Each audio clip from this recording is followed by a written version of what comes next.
Hafiza Zulfikar, your host for this morning, would like to extend a warm welcome to each one of you on behalf of Professor Manendra Agrawal, Director IIT Kanpur, and the entire institute community. Today marks the 40th reunion of the class of 1985, a truly significant occasion. Additionally, it brings me immense joy to share that we recently celebrated 65 glorious years of the Institute's foundation. I now humbly request our Dean of Resources and Alumni, Professor Amay Karkare, our batch coordinators, Mr. Randeep Bhasin, our BRAT representatives, Mr. Rajiv Chopra, Mr. Sukanta Saha, Mr. Amit Lohia, Mr. Krishna Vatyam, Ms. Rita Singh, and Director IIT Kanpur, Professor Manendra Agrawal, to kindly come forward for the ceremonial lighting of the lamp, which symbolizes knowledge and wisdom. And Abhay Maheshwari, sir.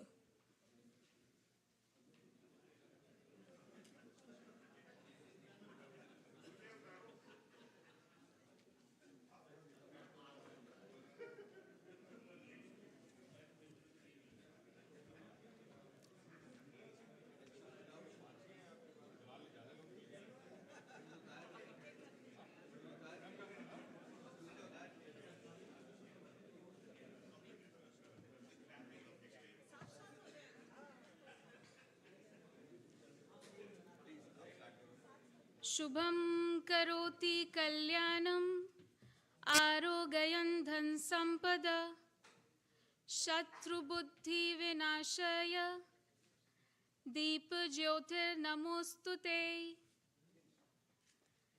Since ancient times, the people of Bharat have observed the sacred tradition of lighting a lamp at the beginning of any auspicious occasion. In Indian philosophy, light or jyoti symbolizes prosperity, abundance, and the essence of life. It signifies hope, leading us from ignorance to truth, dispelling all darkness, and replacing it with energy, optimism, and happiness.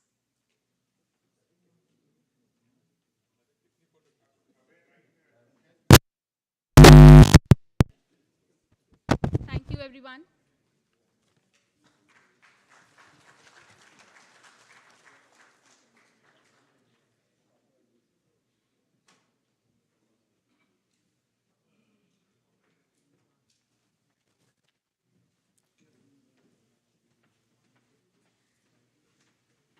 I would like to invite Professor Manendra Agrawal, Director IIT Kanpur, to kindly come upon the stage and address the gathering.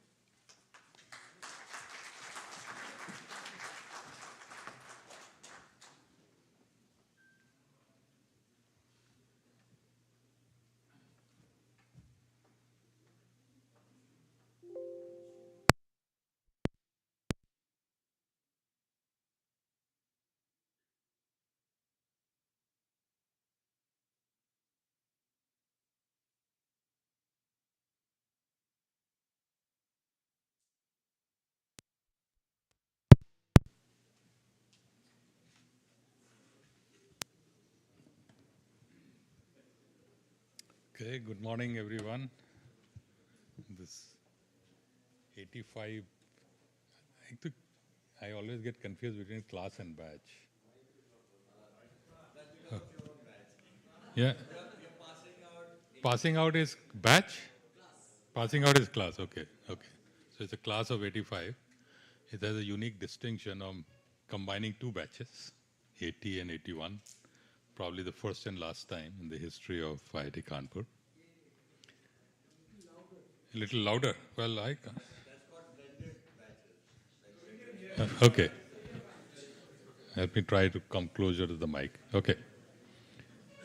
This batch is very special to me particularly because I was mercilessly ragged by this batch.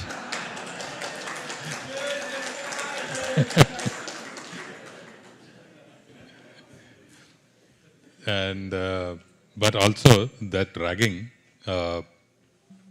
as for most of us it did, opened up the mind and eyes and many other things to the to the other aspects of the real life, which was a very great learning experience, I must say. And I know I have great memories with this badge, with many of you. Some of us have been in touch, so it's fantastic to see all of you back on campus for 40th reunion. As you probably know, I became director of this institute about 10 months ago. But I have been on campus for pretty long time. I continued for my PhD after finishing BTech, and after a few years joined as faculty, and it's nearly 29 years as faculty as well. So I've so far, I go up with this challenge to anybody I meet, who has spent maximum number of years on campus. And so far I have not found anyone who is beating them. No, no, no, no. I did my PhD also. Anyway, so as director, of course, it's a real privilege to be in this position. This is my alma mater. This is where I have learned everything. I have achieved everything that I have done in my life.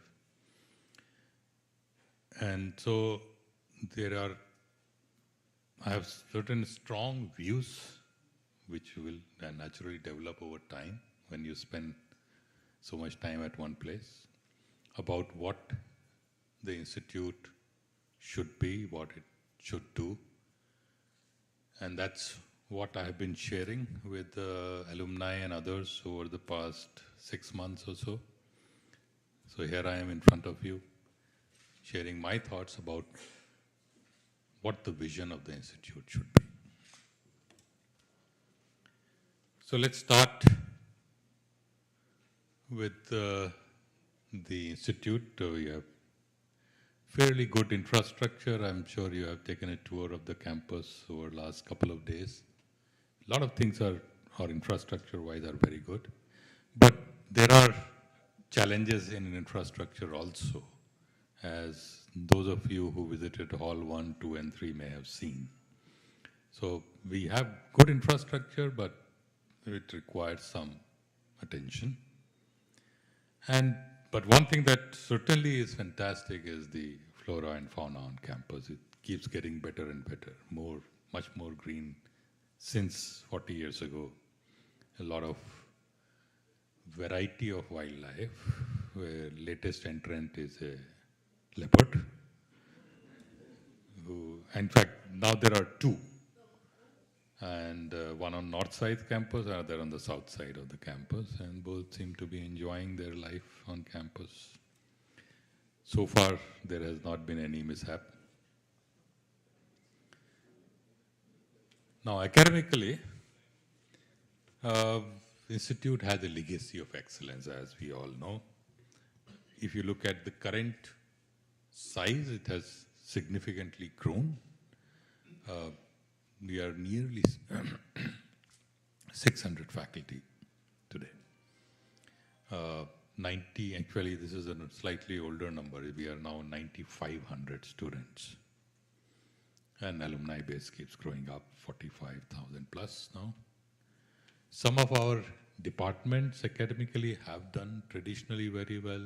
As you can see in the top 100 worldwide rankings, some of them do come up fairly well.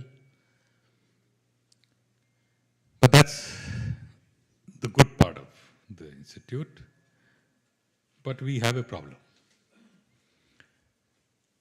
There's a clear perception that the institute is not what it was. It is evidenced in multiple ways. There are these rankings of institutions nationally, internationally, where if you see IIT Kanpur as compared to other old IITs, we typically end up in 4th place. Another evidence of it is if you look at top 100 JE rankers, where there was a time when most of them would come to IIT Kanpur, as compared to now where nobody comes to IIT Kanpur. So there is clearly a problem. Real or imaginary, but that can be debated. I think there is a real problem in my sense, understanding. But it is certainly a problem in perception. The outside world does not view IIT Kanpur to be the best institution in the country as it used to. That's clear. And this has caused a lot of unhappiness among the alumni, because people like you who were, for them, for a view, the IIT Kanpur being the best was like a given, and there is a natural thought that arises in such alumni is what the hell have the institute authorities done to take the institute down. It's concern among institute faculty, students, all stakeholders are concerned about it. There are questions that are raised about the research being done at the institute, the teaching being done in the institute, and so on.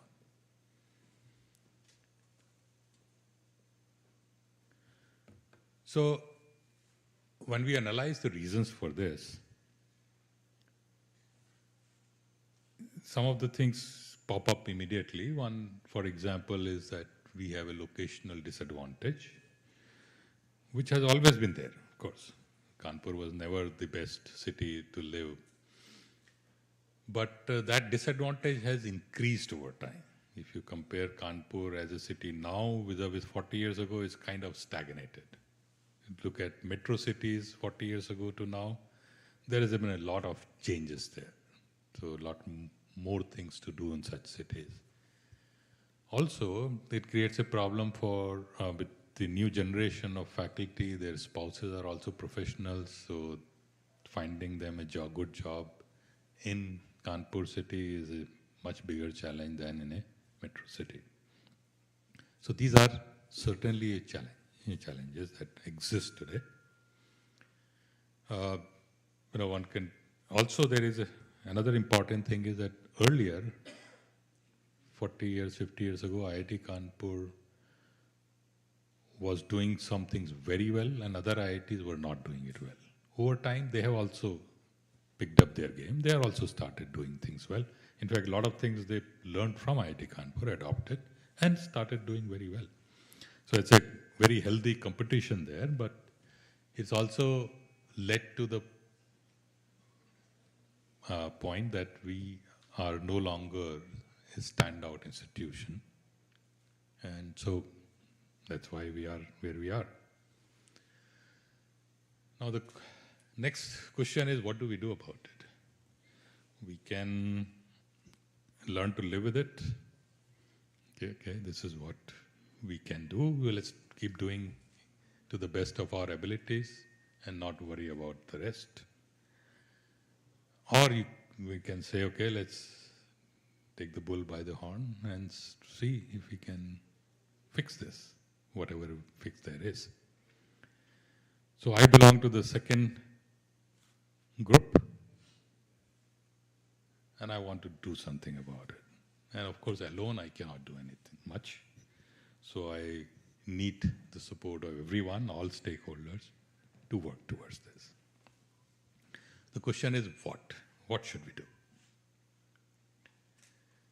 So after a lot of discussion and my own thought processes, I propose 3 strategies. One central strategy with 2 associated ones, which I firmly believe if we implement them well, we will again stand out. So let me explain what these are. The central strategy, in my view, okay, this doesn't work always. Okay.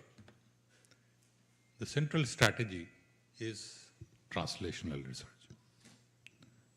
Now, what is translational research? It is basically the process of taking ideas, technologies developed in the lab to the outside world, make them usable and deployable. This is something Indian institutions have not been very good at. We have been great trainers. We have produced fantastic students. We have been of late doing very good research also. Very good publications are coming out of our institutions. But when you ask what major technologies have come out of these institutions which have impacted lives of people in a significant way, there isn't much. This is as opposed to the best institutions in the world like MIT, Stanford. They are known both for fantastic research and also known for very impactful technologies. So that's a lacuna in the Indian system, and I propose that we at IIT Kanpur take the lead in addressing it. It's not that other institutions are not attempting it, but I want us to take the lead. If we do it well, it will change the perception of the institute in the outside world very significantly for obvious reasons. If the technologies coming out of the institutes are well known outside, everybody will think that this institution is up to something good. It will be another source of funds also. That's also very important now for us because ministry effectively has to inform all the 5 old IITs that you are adults now. We have younger children to take care of, so you better start generating your own funds. And if you have technologies getting deployed, of course, there is a revenue stream that you can extract out of it. And finally, most interestingly, I should say, the location we can turn from a disadvantage to advantage. Let me explain why. When one talks about impactful technologies to the society at large, you develop something, you will need a test bed to try it out. For IIT Kanpur, the test bed is right outside our gate. All the problems in society that you can think of already exist right outside the gate of the institute. So for us, it's therefore very easy to have close that loop of trials and redoing. As opposed to metro IIT, they have to travel a few hundred kilometers before they can find the right set of people or test bed to try it out. Secondly, I'm continuing on the location. Currently, this approach, the timing is also perfect because if you look at the environment just around us, the state of Uttar Pradesh, that has been trying very hard to reimagine itself. There is a lot of push from the government to bring tech industries to this state. Basic law and order, public infrastructure, etc. are well sorted out today. There is a very ambitious target of making straight $1 trillion economy. That can only be achieved if this development is led by technology companies. And that's where IIT Kanpur can play a very critical role. Because in UP, we are head and shoulder the best technology institution. We have the best expertise. And I happened to meet the Chief Minister of the state 2 months ago, and I proposed a partnership with the state that in the deep tech space, IIT Kanpur will partner in multiple ways. In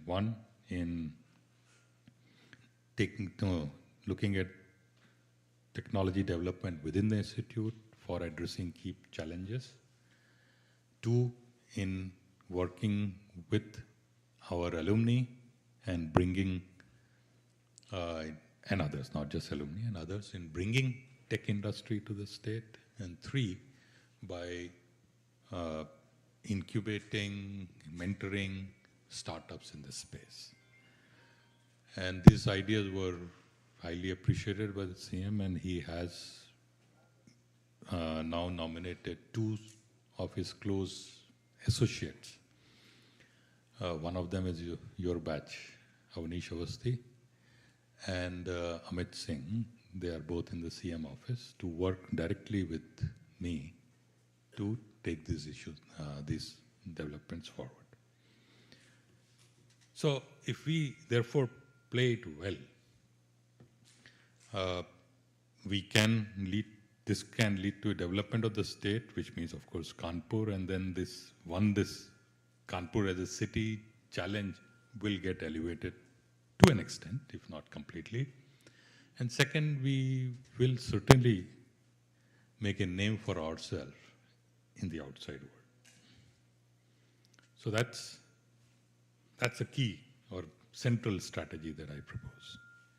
But in order to make this strategy a success, we need, as I strongly again believe, that two supporting strategies. First one is that good translational research cannot happen without strong basic research. It's only when you develop something interesting in the labs that you can hope to take it outside. So the translation research therefore needs strong basic or traditional research. So that's the second first supporting strategy, that we must also focus in strengthening basic research. And third, or the second supporting strategy, is teaching. Again, this is something about the IIT Kanpur. Traditionally, we have been known for excellence in teaching, pedagogical innovations. And each one of us still remembers, I'm sure, classes of, K.R. Sharma or C.N.R. Rao had gone by our time, I suppose, but so many others. V.P. Singh and so on and so forth. So they were all stalwart teachers. Even today we have some very good teachers, but as percentage, their numbers have really shrunk. Multiple reasons for it. Faculty attention is now more focused towards research, less towards teaching, so obviously then they will not be able to give as much attention. Student expectations are also changed. Today, in our time, students only had two options: either sleep in the room or come to the class. There was not many other options. Today, the whole world is open to a student. You can download lectures from YouTube, watch them, even if you're not going to the class. You can play games, you can be on the social media and so on. So the approach that is needed to engage the attention of current set of students is going to be different. And that's something we need to adopt for. So that's the three strategies, as I mentioned. Let me spend a little bit of time in expanding on each one of these three. Coming to translation research as a central strategy, it's not that we are starting from ground zero. There is already some very interesting things that have happened over the past several years. And I'll just give you a few key examples. First one is a major initiative in cybersecurity. This is a cybersecurity technology innovation hub that exists today on campus. It has over past 5 years developed multiple cybersecurity technologies and deployed them. Some of the deployments are listed here in National Highway Authority. All Indian port security actually is being managed by this hub. It had also launched a data integrity solution based on blockchain technology, which also has been used to give degrees and certifications in multiple institutions and other entities. Second is Center for Developing Intelligent System. This is focused on using AI to create impactful solutions. And here are two examples of those solutions that have been created and deployed. The first one is intelligent grievance management system that has been today, that is deployed today in the Prime Minister's office, Ministry of Defense, and multiple other ministries of the government. This portal collects all the grievances uploaded by citizens to that particular office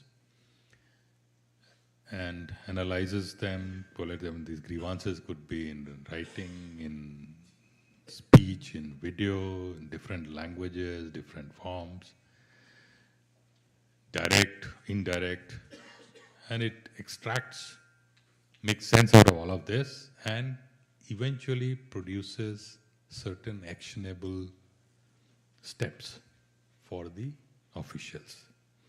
And this has been very successful, and it's expected to get deployed in all ministries over the next couple of years. The second is the forensic tool for National Health Authority. That's the authority that is managing the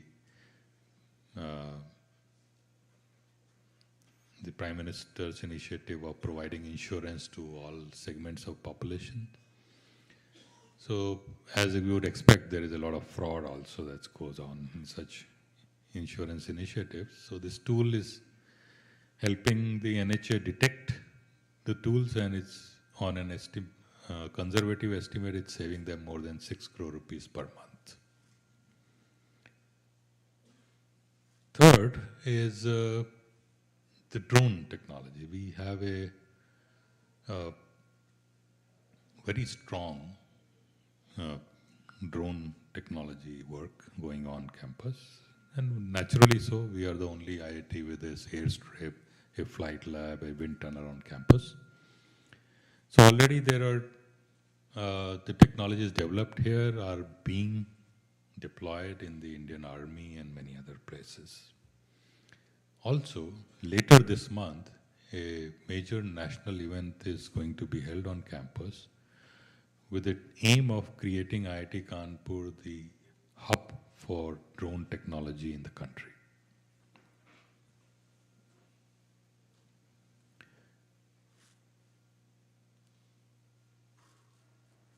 Finally, this medtech ecosystem is something is coming up fast on campus. All of you would have heard about the super specialty hospital and the medical school that is being planned.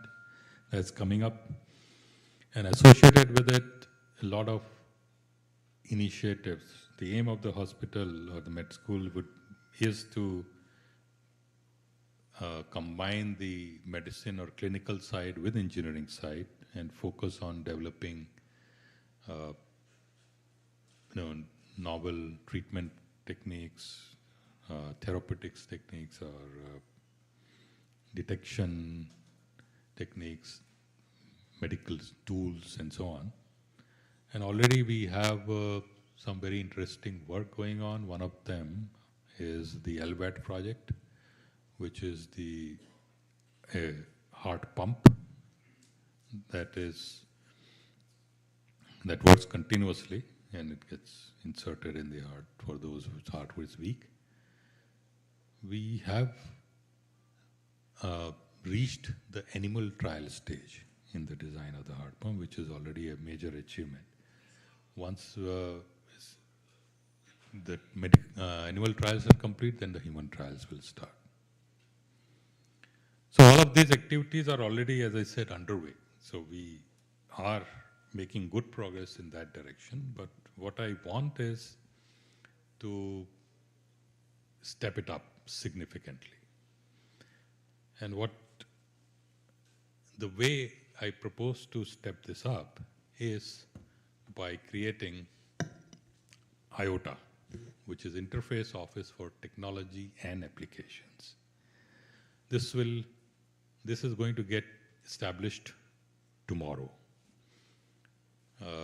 This will be located in Directorate, and its aim would be, or focus would be, to work with the faculty, look at the technologies that they have developed in the labs, and see what its applications are and how to take them then in the TRL level from 3 to 7.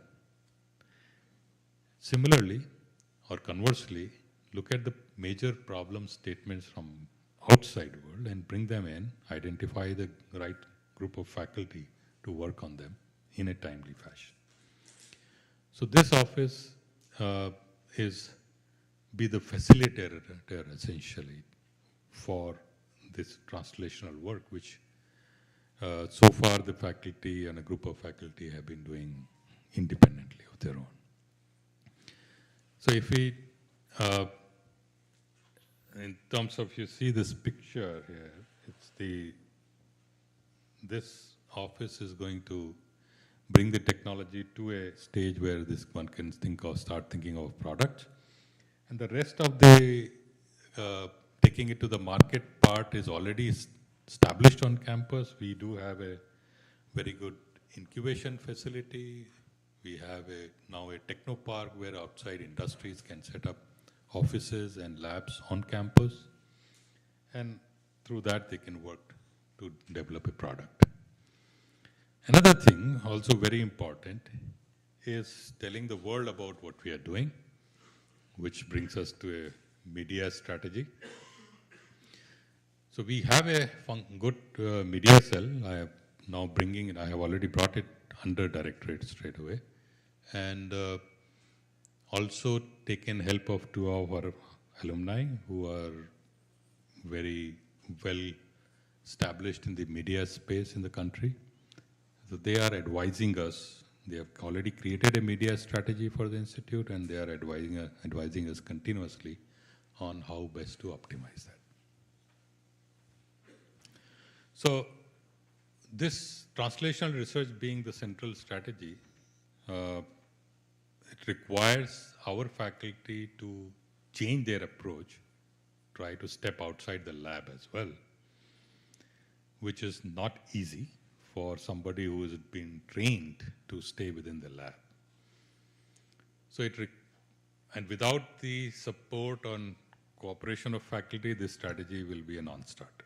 So what I did was, in August last year, I proposed this strategy to our faculty and then conducted a survey. This was an anonymous survey of faculty. So here are the results of that. There were 362 responses, which is about 60% of the total faculty size. Out of that, 2/3 said that this is a good idea and they would like to try it out. So 2/3 of 60% is about, in absolute number, about 250 faculty. So that's a very large number of faculty who are ready to venture out of their labs and help developing solutions. And even if half of them eventually do, I think we'll be in a very good position.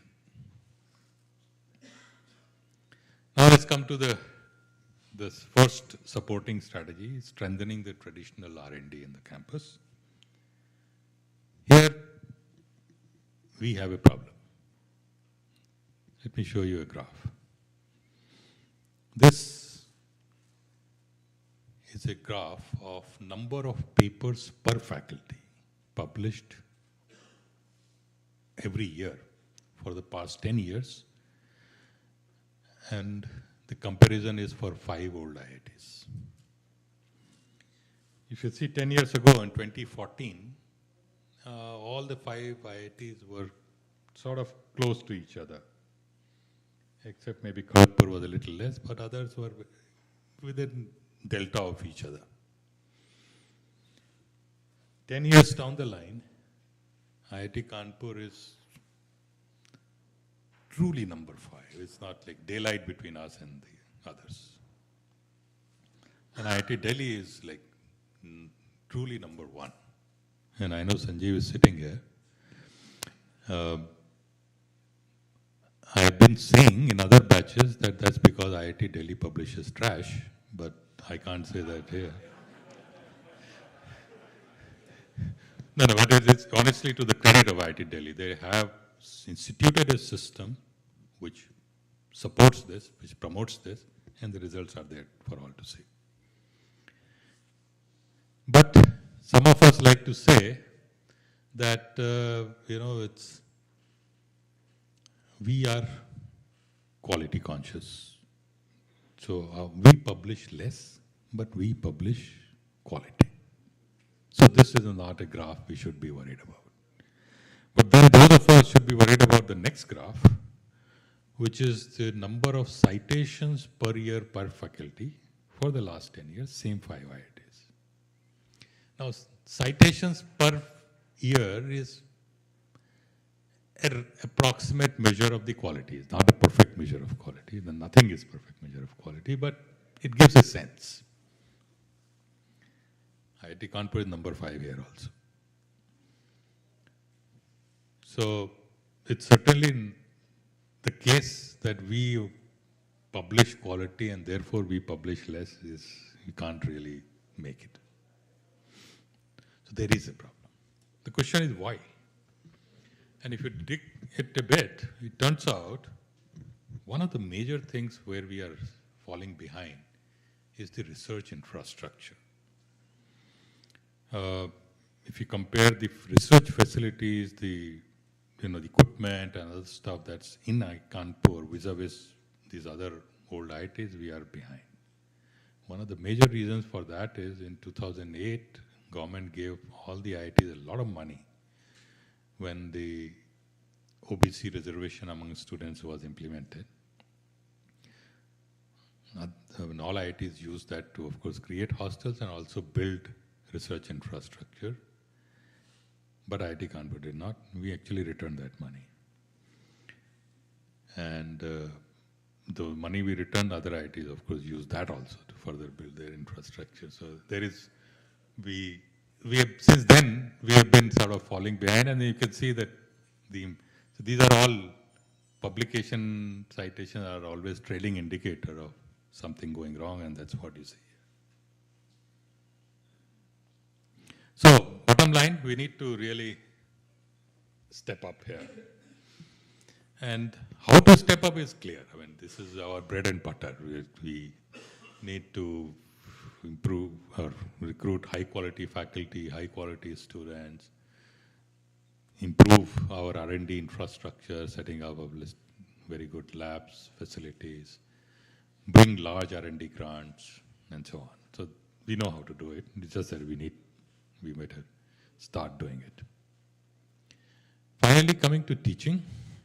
Now, teaching tends to be a very sensitive topic for faculty, because if you tell faculty you are not teaching well, they take offense.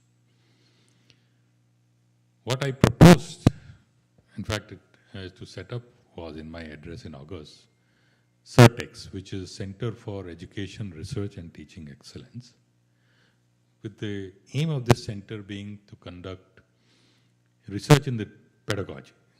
The student population is changing, so they come up with new methodologies of addressing the students' needs, come up with new teaching tools, share it with the faculty within the institute and outside.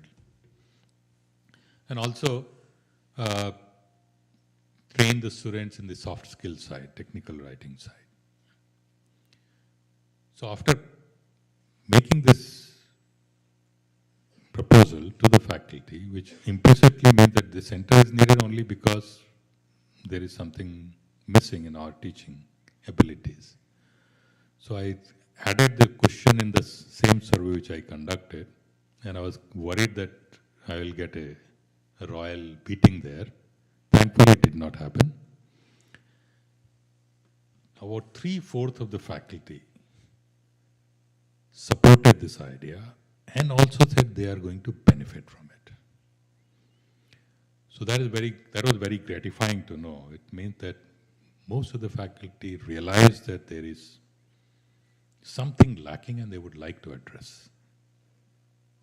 And of course, there were some, like 12%, which is fair. They say it's a good idea, but not meant for them. They are already very good teachers, which is actually probably true also.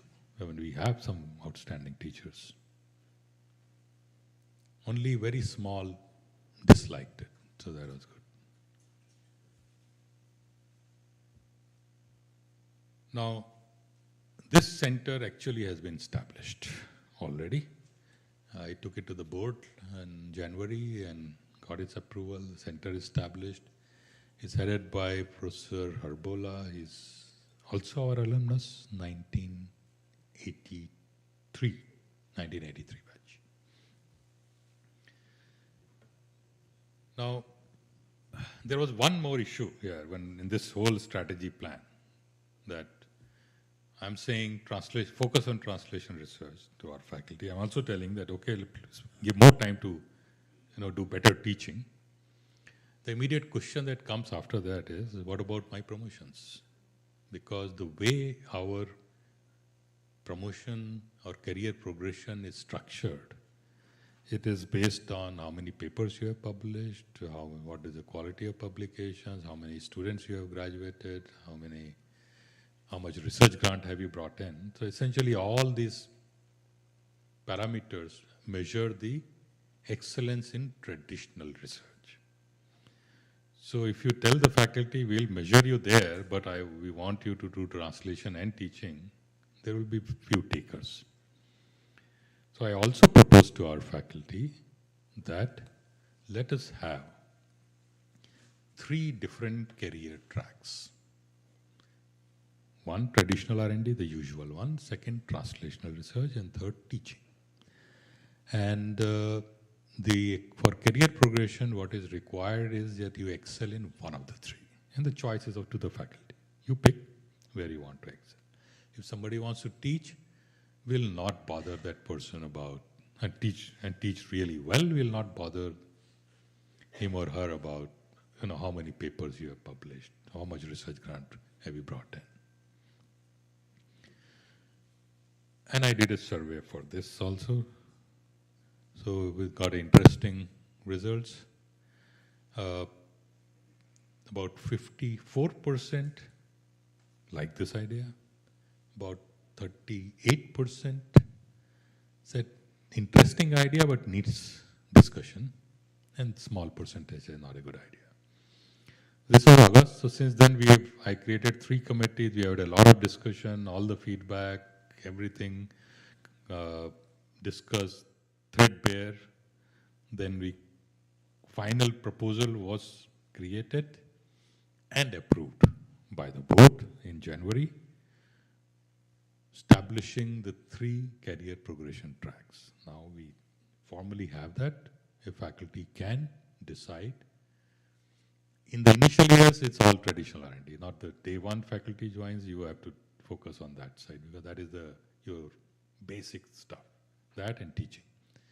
Then as you progress from associate professor onwards, you can choose which direction you want to go to. Okay, now the campus infrastructure, which I alluded earlier, that requires addressing. We need a new set of hostels. We have 9,500 students. We have about 7,500 beds. Or 8,000 beds. So that's why we are squeezing 3 beds in a room of 2 and 2 beds in a room for 1. This is seriously suboptimal. It doesn't even give students space to put a table and study in their rooms. So we need to create new hostels. I am planning or proposing to create 2,000 additional beds. We also need to upgrade the existing one, the hall 1, 2, and 3. These are now crumbling a bit. Structurally, their analysis shows that they are running out of life. So what I am proposing to do is tear them all down.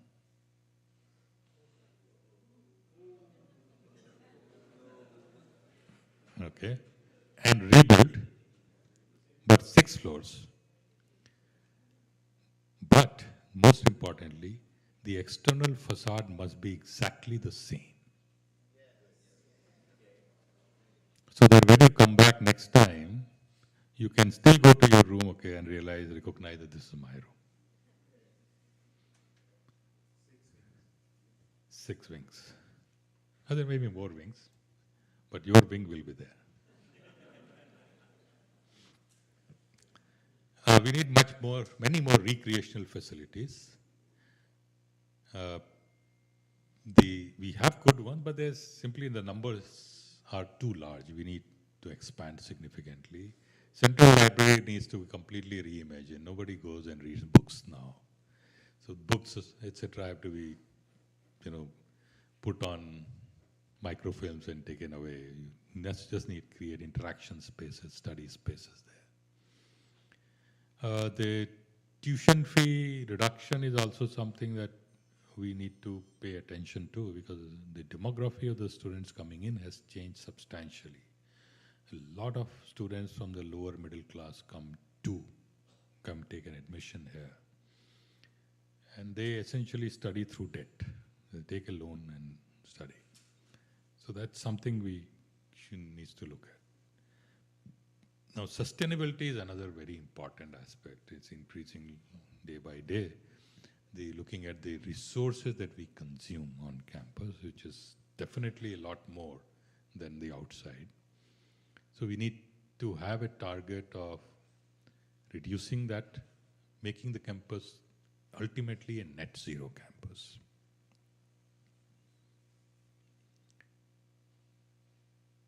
Okay, so we need to do all of that. All right, at least I propose to do all of that. So how do alumni get engaged? In 5 ways. Actually, there are 4 here. There is the 5th one is in the next slide. First, give feedback on this whole plan. Suggest improvements. In fact, what I am presenting today is already an improved version of what we started with, based on all the feedback received. Translation R&D is something that most of you do for your bread and butter. So you know about it a lot more than we do. So help make connections there and other support there. Third is more engagement with students, which Amay will talk about. He has many strategies or initiatives where alumni can better connect with our students here. Fourth is contribute financially. And 5th is, this is a kind of a necessary evil now, the QS World Ranking. The 40% of the weightage that they give is to the perception of the institute. And perception is determined by, as told by, a random set of people. Now that random set of people, they ask us to give that a large set number. They pick some names from there and some names from some other place. So we would like all of you to volunteer to include your name in the list that we have. We provide to QS. Hopefully you will give good ratings to the institute when it happens. So here's the QR code. You may scan that and register there. I think this QR code leads to our site, right? Where this captures your details. You can register, and then we will include your name in our list.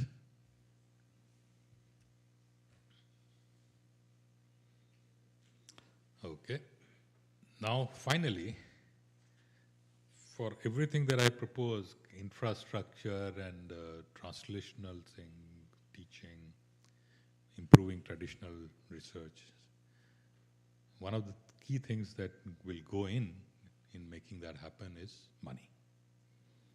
So I have a fundraising target of $600 million for the next 3 years. In rupees, that's about 5,000 crore rupees. So a very stiff target, but I would rather try and fail than not try, because, and I'll show you the breakup. We have done an analysis as to why we need this number.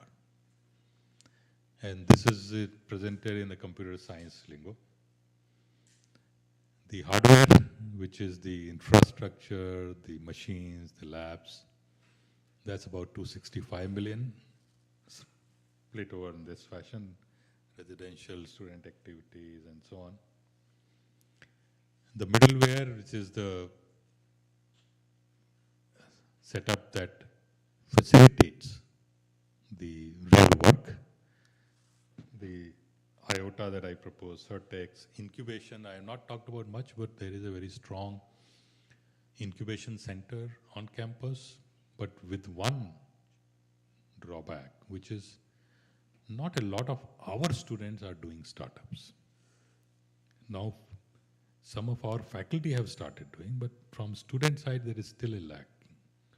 So we need to promote that culture of entrepreneurship among students. Sustainable campus, faculty support is also crucial, and finally the hospital that is coming up, that requires about 1,000 crores. Part of this money has already been raised, of course. And finally, the application side, that's where the major initiatives or the impactful work will get done. And I have split it into various domains. I have already talked about AI, the drones, the medtech, the cybersecurity. Sustainability part also, there is now a Kotak School of Sustainability on campus for making sustainable solutions. Then there are the quantum semiconductor also, where we are putting together groups. And this list will keep changing and growing. So that is the current plan. So all this adds up to 500 plus. So how does this money come from? Oh, 600 plus, not 500, 600 plus. Where does this money come from? Well, 40% of this money I commit to raise from the government and from within the institute.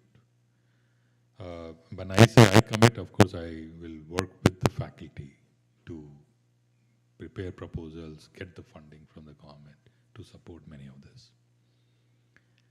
10% of this funding we aim to raise from the CSR funds available with the industry.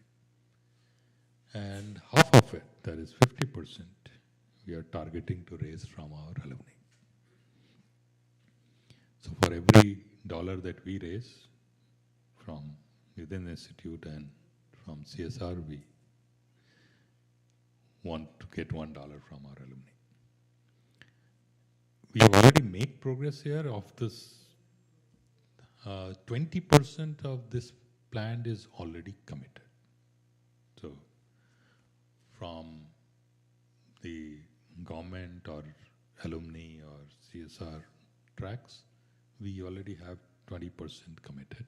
And this number is changing day by day. So we are working on and coming up with, talking to various stakeholders and raising funds.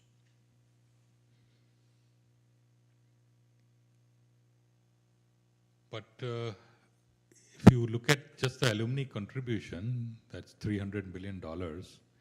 It may appear very stiff, but if you divide by number of alumni, it translates to just about 2 lakh rupees per alumni per year for 3 years. So that is that makes it look achievable target. So very soon, I think believe by end of next month, we will have a detailed portal ready with full plans of splitting. What I showed you, a broad split, we are creating a more detailed split of what we need to do and need to raise, and we'll share it with everyone. Thank you. That's all I had to say. We'll be happy to answer any questions you have.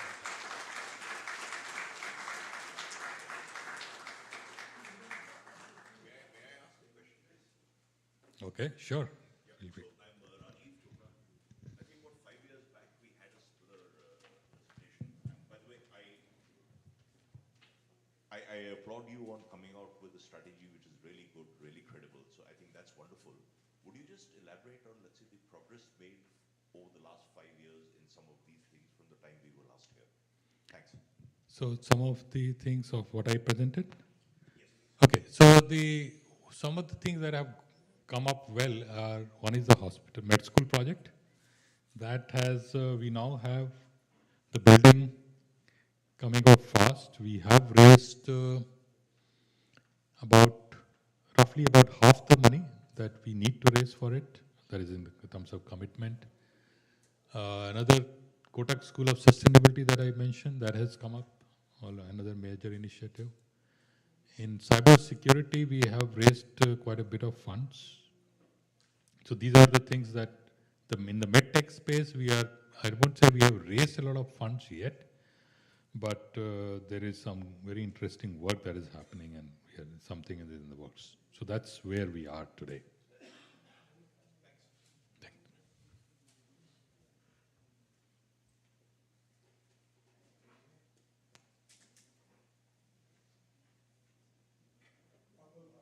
I'm in academia, and I thought it's not a question or a comment, but more of a reflection in some ways. I remember some hours back, five of us, after doing PhDs at different places, we returned to work in IT. But four or five of us landed up at IIT Delhi. Sanjeev is one of them. Of those five, two of us moved on, but three are still there. My very personal experience, I really thank IIT Kanpur. I had and my wife, both of us are academics, we had offers from IIT Kanpur, but domestically, my wife's decision was that was a veto. And questions like where would our children study? Those things we really seriously need to think about, because that's what happened. I don't know what was behind Sandeep's disposition or other people, but despite Kanpur always having had that issue, in the past, it always attracted good faculty. And what has changed, I don't know. I had a colleague, by the way, a default who used to say, institutions, except for a few, either spiral in or spiral out, and we do need to keep that in mind. So that is one thing where what we can do to get the best people. And in some cases, one has to pamper and really provide things to attract good quality faculty. So that's one thing. But a comment on your one of the strategies of delinking research, teaching, and the third strand I'm forgetting. If you can just Translation. translation. Strategy, I think I like most of the things personally. But I've seen another experiment at another institution where I spent 2 years and I saw the disaster of teaching only track. And I returned to my previous, I can name those institutions. I teach at the University of Southampton. And for 2 years, again, to solve this two-body problem, I moved to the University of Sheffield that had delinked. And we all know that scholarship is invariably linked with good research. And if you promote someone who's an excellent teacher, but just that, I would say be careful. So that's my comment, because I've seen that experiment spectacularly failing at that institution, and that's the reason. Only a few months back, I've returned to the University of Southampton. So I think you need to recognize contributions in teaching, no doubt about it. But if you promote someone who excels in teaching only, I don't know. So this is my feedback. So just very quick, briefly, I'll address that, the 2 points you made. One, the point that why did excellent faculty join IIT Kanpur earlier when The Kanpur city had the same problems that it has today. Earlier, IIT Kanpur was head and shoulders above the other IITs. So many decided to join IIT Kanpur despite being in Kanpur for that reason, because this is the best institution there is. Today, that is not true. So today, therefore, the choice of a very strong faculty is that they have the option everywhere. They see, okay, they are more or less same, or even Bombay is better than others, and then they say it's a good city, Delhi is a great city, so might as well go there. So the push towards joining Kanpur is less now, or attraction of IIT Kanpur is less now than what it was earlier. And second, regarding the teaching point you mentioned, you're right that indiscriminate, alliance of, teaching only promotions may not be good. But what we are looking at, and we are carefully drafted that strategy, that in order for somebody to be considered in this track, you have to be a really outstanding teacher, not only in the classroom, but outside also. So there are checks and balances there. But at the same time, I believe that somebody who is just, this was true in IIT Kanpur old days also. People like, I can take names, Professor R.N. Biswas. I don't think he ever did much research, but he was just a phenomenal teacher.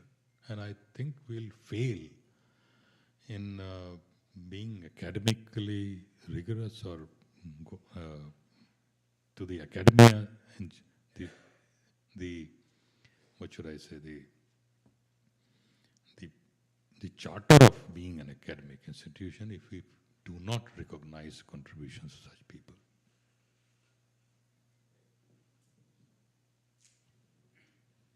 Yeah, Sudhir Kumar, people call me Larji when I was here. Yeah, so one thing, translation, yeah, about the comment about translational research, role technology, cyber technology, all are great areas, and I really commend you for that. Just a suggestion that, India is way, way, way behind these micrometers. And we have an opportunity, at least institutions, they can help bootstrap and leapfrog, so that, that can help set up, industries that can help not just, UP state, but that will be great for the whole country. And if, just suggestion, if you can think along those lines and have some translational research in semiconductor, and not just help set up bootstraps in industry there. Thank you. Sure, we have that in our horizon. Hi, I'm Yashwant Gupta. So thank you for outlining your vision. I really appreciate the effort that you're putting in, and I broadly agree with the strategies that you pointed out.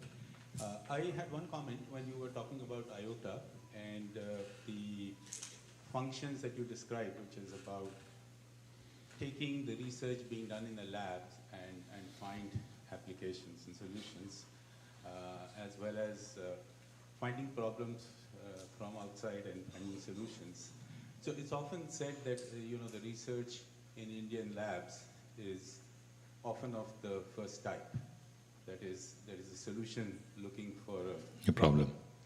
Whereas the rest of the world, we know, actually does it the other way around, that you first have a problem and then you do a solution. So I was just wondering, is your emphasis still more on the first type, is because the way the system is right now, or how do you plan to approach that? No, I would think emphasis has to be on the second type, because until we see, if we just look some technology developed in the lab and try to find a problem that it can solve, that may not be an impactful problem. So the problem statement necessarily have to come from outside world, and then we see there may be some technologies already developed in the lab which can address that. So that would work, but the statements must come from outside. Hi, Manoj. Thank you very much. This is a very nice strategy that you thought of. Two suggestions only. In the hospital side, the allopathic, etc., is taking quite a beating because of malpractices, as many new innovations that also happen.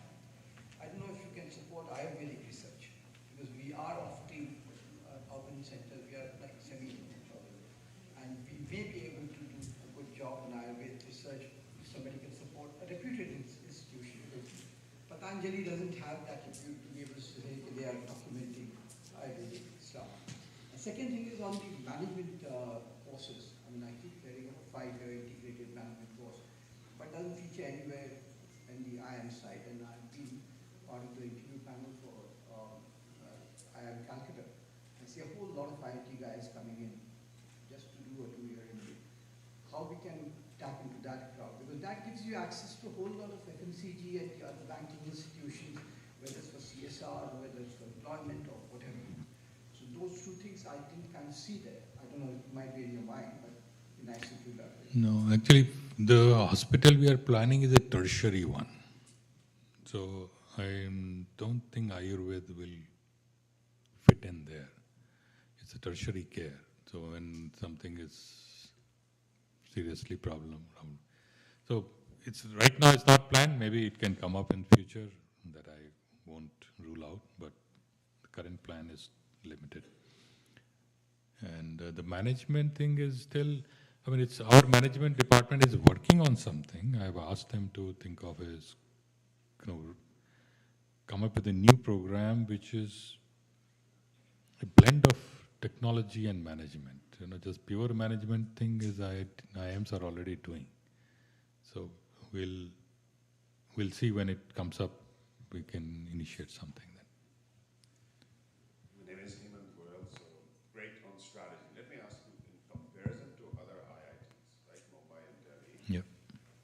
how do we compare? How have they done? What have they done that has worked that we could plagiarize and improve upon? But they must have a similar. Look, I'm the guy who used to plagiarize a lot, but during my undergrad years. But there has to be some comparison if you make, and they've been able to do well and sustain it. Because it's not just about 3 years, right? It has to be revolving 3 years. How does that compare? Any comments on that? So they have done many things very well. They have created very good facilities, which in turn attracted many good faculty to there. If you look at the research output, they're producing very high quality work. They have several groups, both IIT Delhi and IIT Mumbai.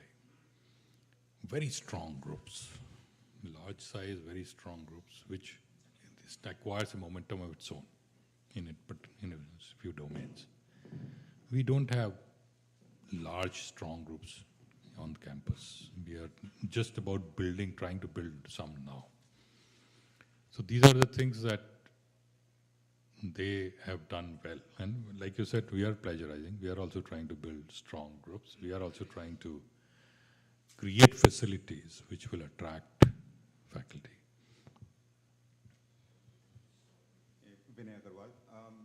Just what your thoughts on whether the institution, and not only IIT Kanpur but others, are producing engineers which are fit for today's world, right?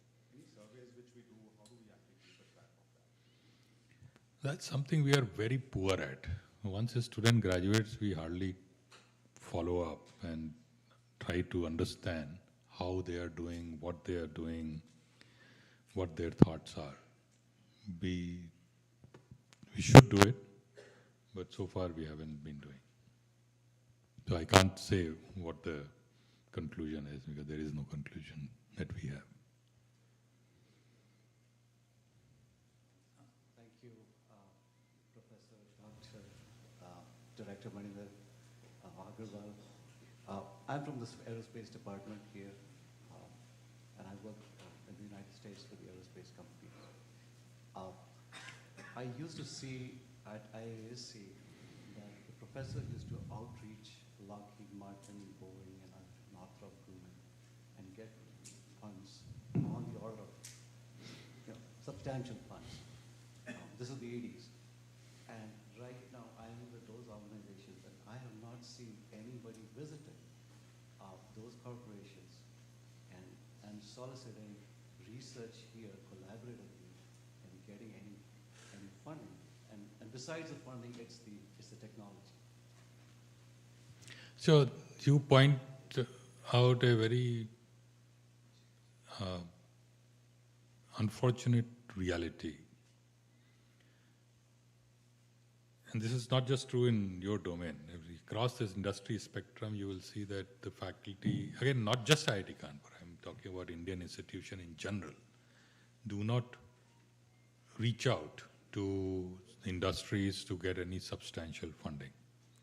And the reason for it is that, see, any industry initially will give you funds because they want to test out. Okay, here is some funds, can you please develop this for us? And they would expect a development in a certain time frame and at a certain quality level. We are not very good at doing that. Once his industry is confident that, okay, these guys deliver, then they would be willing to take a much larger bet, set up a large center for R&D work over 10 years to produce things, interesting things. But we are not able to, so far we have not been able to cross that first step itself, and the reason is not the ability, it is simply a lack of focus.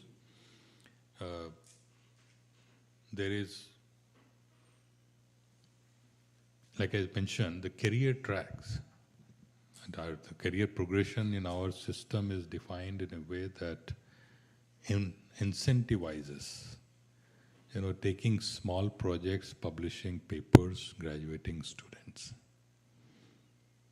There are some, of course, who are ambitious, who want to do interesting things, and they do things on their own. So there are individuals who continue to, do very well in this direction. But as a system, no, we don't do that well.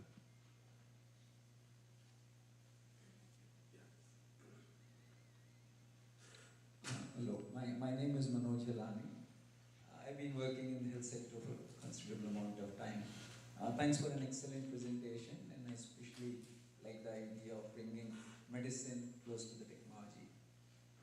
Just wanted to alert you that the fact that over the last 8-10 years, we've really gone about expanding the All India Institute of Medical Sciences, and they're struggling to attract decent faculty. They're really struggling for a variety of reasons. I mean, I don't need to elaborate on that, but whole growth of private sector and the way it's got commercialized. The only request is that we need to really think ahead and think of a right incentive structure to be able to attract good faculty. The kind of challenge you're facing for attracting technology people, you might face even a greater challenge attracting quality faculty to the institution. So really think ahead in terms of what could be a good incentive structure which would be able to attract the kind of faculty. And look at experience in IT Kharagpur. I see Bangalore is also trying to do the similar thing. So we really need to be alert on that. Just to the point around traditional medicine, All India Institute of Medical Sciences now, they're obviously doing research and also providing super specialty and tertiary and research, tertiary services. They all have traditional medicine also. So in terms of interdisciplinary, anything that can help improve the health of the people is welcome, and one should be open to that idea. So even if it's a tertiary care hospital, there's nothing that bars us from engaging with the traditional systems of medicine. Thank you. Okay, thank you. So yeah, you are right that we have to, with the current pay structure of a faculty, we can't hope to attract many good doctors. We are well aware of that. And we have worked out a mechanism to compensate them better. But we will see, we'll learn. This is the beginnings, initial days when we start recruiting doctors, so the hospital is still year and a half away to start functioning. So our first target is to hire a dean of the school, a very well-reputed doctor, and then with the help of the dean, then start recruiting faculty. So we have identified 6 names, I believe, for dean position, and hopefully by the summers we will finalize one, and then we'll go on start recruiting doctors.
Yeah, thank you. That's very important feedback. It's something that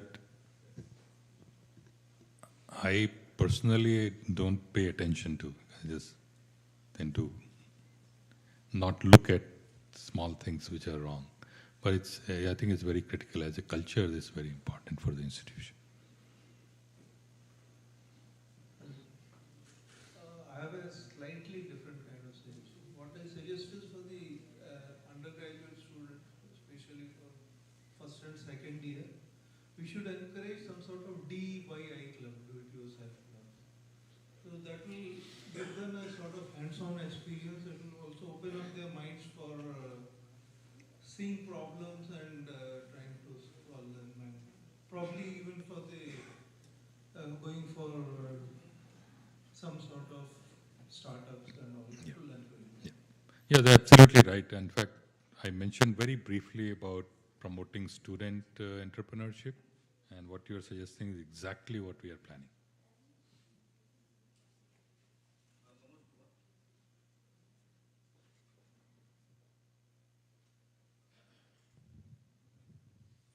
Manoj Kumar. I just wanted to draw your attention that in India, some of the sectors of the companies, both in the government and the private sector, they have huge chunk money at their command, but they are not put to use. For example, take IT sector. Most of the IT companies in India, they have huge cash reserves. They prefer to give it in the form of dividends or share buybacks. But none of them are involved into developing cutting-edge technologies by investing those kind of money. Similarly, in the government sector, for example, you take Coal India and many other companies, a lot of money at their command, but they have problems also, but they're not looking at putting that kind of resources they have put at work, to put them at work. Now, there are easy areas to tap in. If you can think of some strategy whereby some handshaking can be done with some of these sectors, it can be a sectoral thing, so that one, the resources are put to use. Second, our capability to develop new technologies are also put to use. Sure. Again, I would say that the first step for any industry or PSU to part with a lot of money, funds that they will have to have a conviction that they will get good output out of it. And that onus is on us to convince them that yes, that will be the case.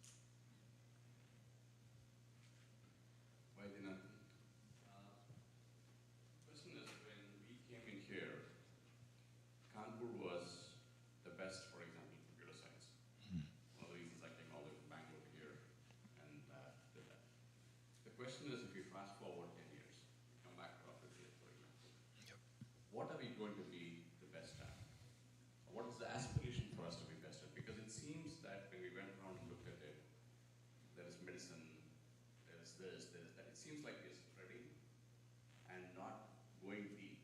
And one thing I learned over the last 40 years is focus, pick your target, own it, dominate.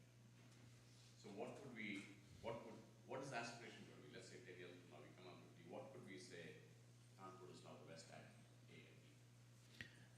So given that we are now a large system, we have to have multiple bets, knowing well that only few of them will actually succeed. Broadly, I would say 10 years down the line, that's what I would like to see the institute be at, which is that it is known for at least 5 very impactful technologies that it has created and that have made a big difference in the lives of people. Now, these technologies could be in any domain. I won't fix a domain, because that's really up to the groups that are working in the institute. Some of them will succeed, some of them may not. First of all, thank you again for sharing the presentation and inviting all the feedback from the alumni. It's a joy to share with you. And I had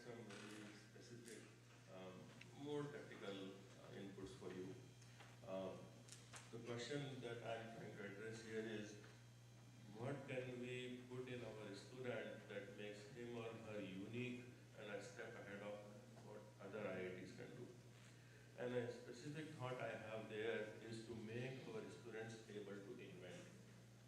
And to do that, what we could consider is something like creating a study of patterns and even brainstorming in classrooms on what if, wouldn't it be nice if something like this existed? Just those discussions and then guided by faculty. And it can create a whole stack of ideas that could be patented, and these people would be then reading patents for their projects, for their assignments, for their normal bachelor's education and postgraduate also.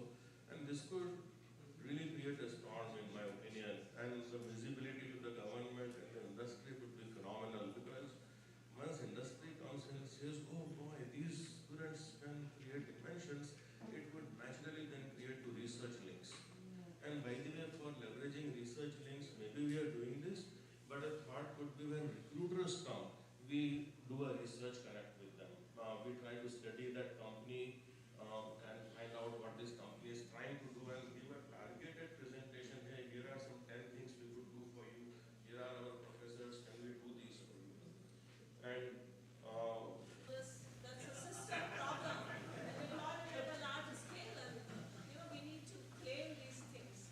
Yeah, so that's probably another task for the IOTA, that keep track about where that solution is going, and because it's not up to the faculty cannot track, so it's up to has to be an administrative entity that keeps track of these things.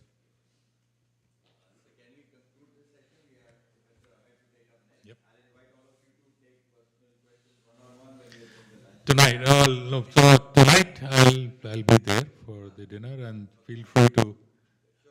Not lunch, I have to go home, but I'll be there at the dinner, so feel free to. Okay, thank you.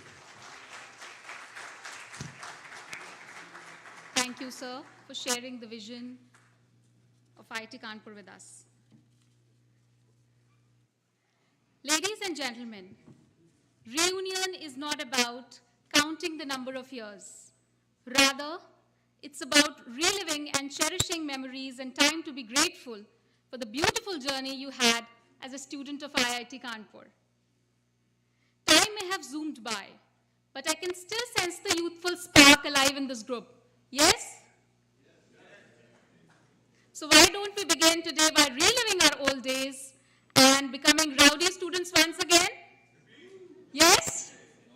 No?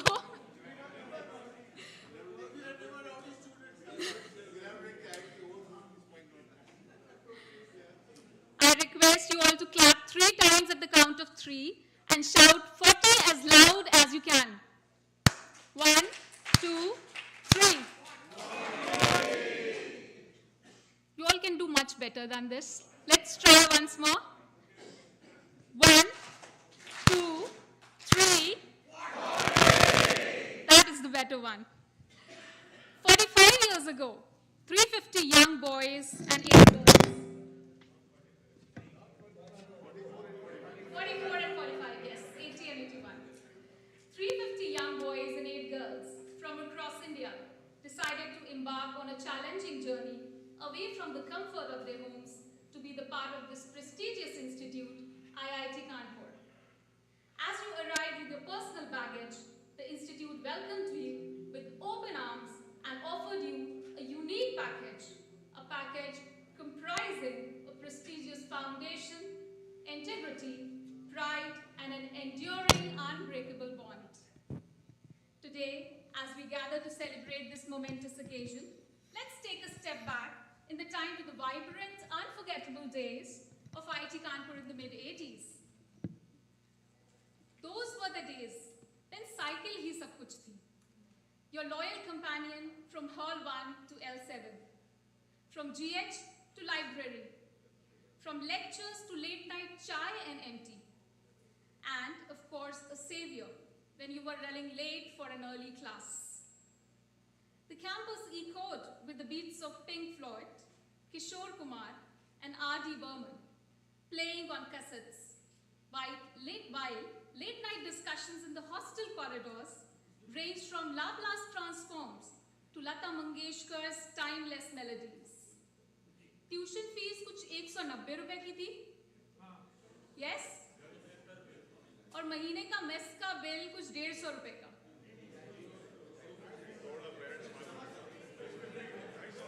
250.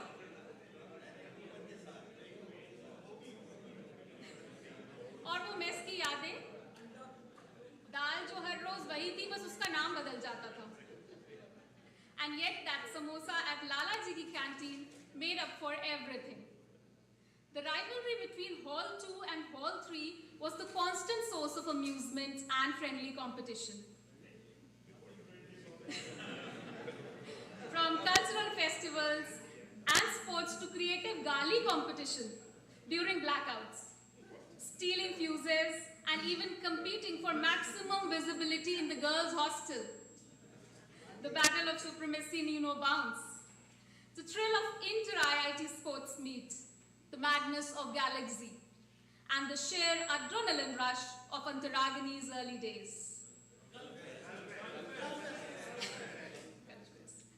It was here in these very corridors that friendships were forged, dreams were nurtured, and legends were made. The class of 1985 stands tall with an extraordinary legacy, boasting 8 distinguished alumni leaders, visionaries leading premier institutions, esteemed IAS officers shaping policy, dynamic entrepreneurs, driving innovation, and corporate leaders at the helm of the global giants.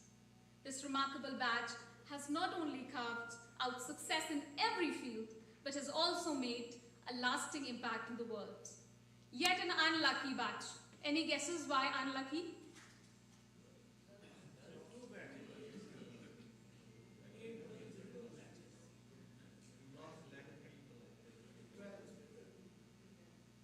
क्योंकि सारी लड़कियों ने अपने life partner senior और junior में ढूंढ लिया था, इस बैच से किसी को कुछ नहीं मिला.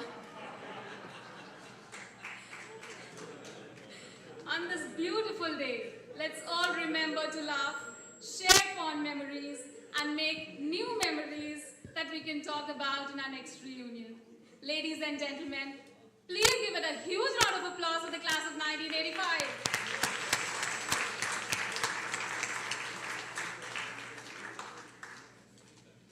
We are also delighted to share the first look of the yearbook, a compilation of cherished memories and milestones. The final version is expected to be completed in the coming month. For this, may I request our yearbook coordinators, Mr. Rajiv Chopra and Mr. Sukanta Saha, to please share their thoughts on this. Sir, please.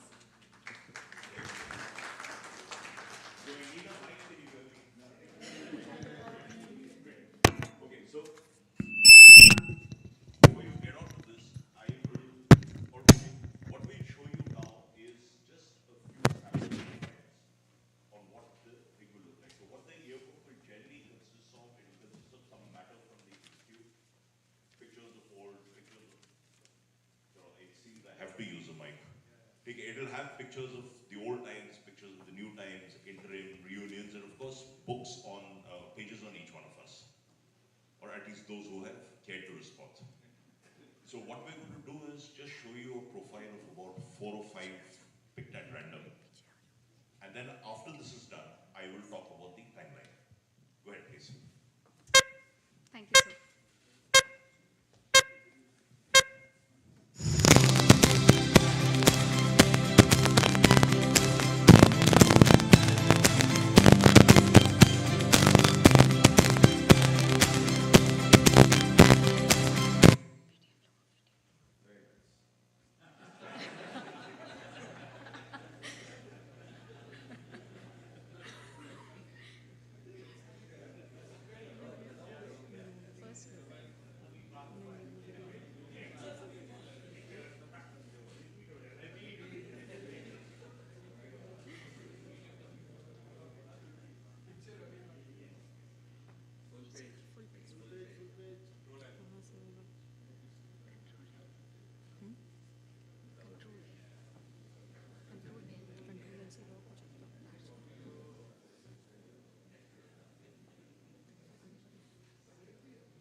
In some cases, people are not here, so it will be the most current picture as we have it. There'll be some contact details, and then some information which we'd asked for. Some people have provided in a great deal of detail. Some people have, maybe not provided in that much detail. Fair enough, we live with that, but information on you, your families, your interests, what you plan to do, etc., etc. You know exactly what you've answered. In this case, this is what Rahul has put out. There are some photographs we'd asked for. We'd asked for a max of 3. Some people have given 3, some people have given 2, 1, some people have given 0, and I apologize for my relentless feedback, for relentless follow-up, but I can assure you that those who have not given photographs will continue to face that. Please bear with it. So this is Rahul, for example. Just move on. Subir. This is Abhay Ojha, and that does not look like Abhay Ojha from the old days, from what I remember. But so fair enough. You have this. Then there will be pictures of the institute. There will be pictures of the reunions. I think some of the photos taken the last few days will also figure in the yearbook. Now, what is going to happen is we have 152 responses as of yesterday. Out of a batch of about 325. So I am told that 152 is good, but in some ways it doesn't also feel right. You can't have so few responses. So what we will do is we will keep this open for another 7 or 10 days, and I'll sort of put out the dates soon. So those who have not responded, we'll ask them to follow up. I need a favor from each one of you, please. I need each one of you to get 5 people. There is a list of people who have submitted. I'm going to make that list open. I'll send a link. I need each one of you to get me 5 people in your contacts who you're close with who have not responded. And I need you to get them to fill it up.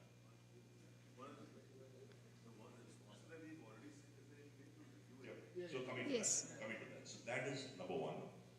Number 2, there are some people in this room who have also not responded. Please, Kardo. There'll be a list. There'll be a list. Just take a look. Take a look. More important, I need each one of you to get 5. I think there are about 90 of us here. We'll cover the entire lot. Hey, I know you're putting it in the reunion group. Are you putting it in the main group also? Yes. There will be a reminder which will go out. So there'll be an email because people are not there in the groups. There will be links in the main IIT group where we sort of discuss so many things. And then there will be something in the reunion group as well. And I think that pretty much covers at least all the contacts that I am aware of. There'll be a significant amount of follow-up. You guys need to also please help us out and do that significant amount of follow-up. Okay, so this goes on. After that, on the 23rd, midnight California time, let's get very specific, the responses received will be put up. Now, there will only be a read-only, but you will have the opportunity to please take a look. If any changes to whatever you have submitted, you need to email one of us. We'll give you all those details. We will make those changes. And once all that is done, there will be a soft copy of the yearbook which will be published in March sometime. The exact dates, again, I'll get back to you. But that's the plan as it stands right now. There is no plan to make a formal hard copy. But in case people need a hard copy, then yes, on separate payment, it would get done. Keep in mind that, for example, if you want a really nice copy and there's only one copy that is required, the cost will reflect accordingly. So just one more thing. When you asked for people to detail the photograph of yourself and your family, I think the time that we lived in, we did not have these digital cameras and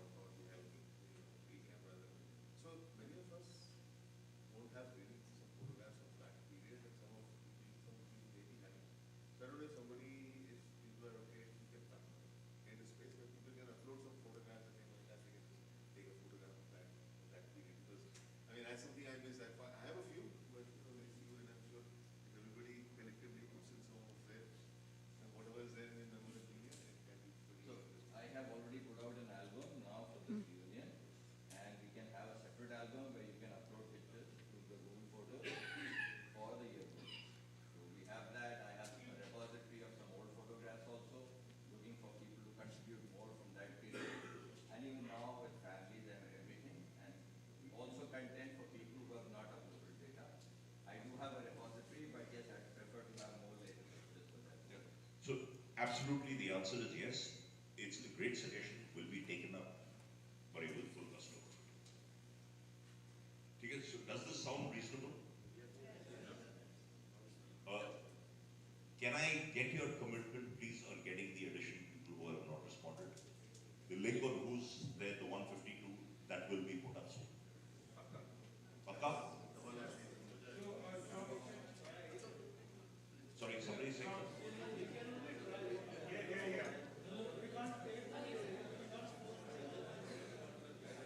Drive as much as you possibly can drive. Honey.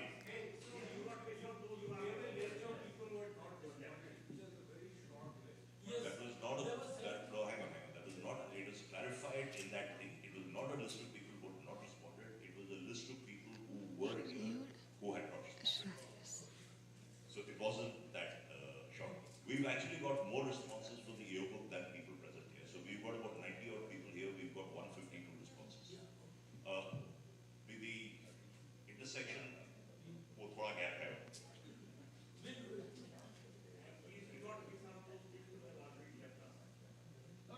That will be there.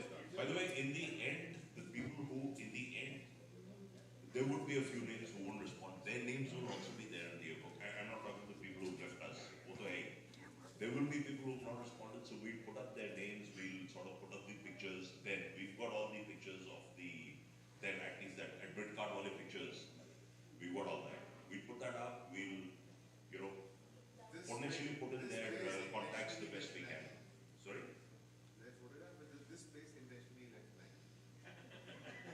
It's, you raise an indirect point, which is a damn good point.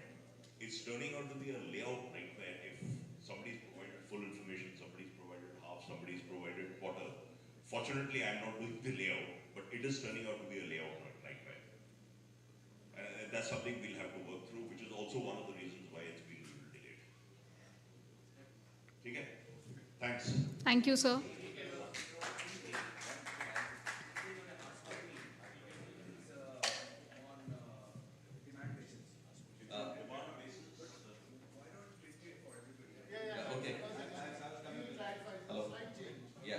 Slight change. We are allocating some funds to create a hard copy, a coffee table book kind of a thing. The initial target is to do about 200 copies. If we get more responses, we'll probably do a few more. But yes, we'll probably have a token payment thereafter, both for mailing it in and for obviously covering the difference in the cost. So the target is to get to 200 people, definitely. As best as possible, we'll also take care of our deceased friends, whatever last information we had, pictures we have for them. And others, obviously, people, you're all required to please furnish your pictures. Otherwise, if I'll pull them out, God knows what I put in there. So be aware. Thank you. Moving forward, I request our Dean of Resources and Alumni, Professor Amay Karkare, to please come up on the stage and address the gathering.